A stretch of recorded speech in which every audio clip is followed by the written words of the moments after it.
మందామాది కృష్ణ 30 ఏళ్ల పోరాట ప్రతిఫలమే ఎస్సీ వర్గీకరణ ఆమోదమని అంబేద్కర్ సేవా సంఘం నాయకులు గాజుల వేణుగోపాల్ అన్నారు. ఎస్సీ వర్గీకరణ బిల్లు అసెంబ్లీలో ఆమోదించిన సందర్భంగా మహబూబాబాద్ జిల్లా డోర్నకల్ పట్టణంలోని గాంధీగుడిలో అంబేద్కర్ సేవా సంఘం ఆధ్వర్యంలో డాక్టర్ బిఆర్ అంబేద్కర్ ఇక మందకృష్ణ మాదిగ సీఎం రేవంత్ రెడ్డి చిత్రపటాలకు పాలాభిషేకం చేశారు. ఉమ్మడి ఆంధ్రప్రదేశ్కు ఉన్నప్పుడు మందమాది కృష్ణ ఊరు వాడ తిరుగుతూ గల్లీ నుంచి ఢిల్లీ వరకు మాదికలను అందరినీ ఒకటి చేసి ఎస్సీ వర్గీకరణ సాధించడం జరిగిందని అన్నారు. ఈ కార్యక్రమంలో అంబేద్కర్ సేవా సంఘం ఉపాధ్యక్షులు ఏపూరి రమణయ్య, మాతంగి అనిల్, బిఆర్ వీరస్వామి, నరసయ్య తదితరులు ఉన్నారు.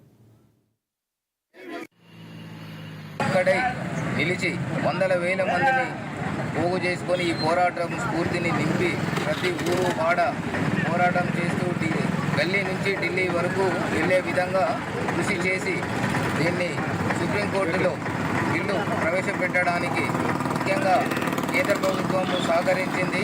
దాన్ని ప్రవేశపెట్టిన బిల్లుని భారతదేశంలో మొట్టమొదటి రాష్ట్రంగా తెలంగాణ రాష్ట్ర ప్రభుత్వము ప్రవేశపెట్టి అసెంబ్లీలో ఆమోద ముద్ర ఇచ్చినందుకు చాలా సంతోషంగా ఉంది.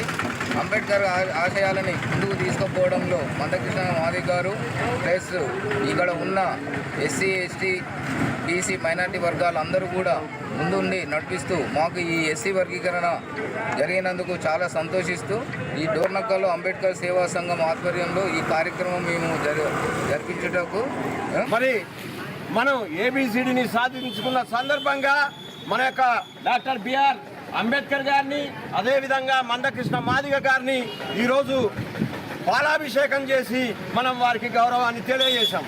కొన్ని ఏళ్లుగా మనం చేసిన పోరాటానికి మందకృష్ణ మాదిగ గారి కృషి వలన మనం ఈరోజు మన ఏబిసిడిని సాధించుకోవడం జరిగింది. అయితే ఏబిసిడి సాధించుకోవడం ఒక భాగం అయితే ముందు ఏబిసిడీలు ఏదైతే మనం సాధించుకున్నామో మనకు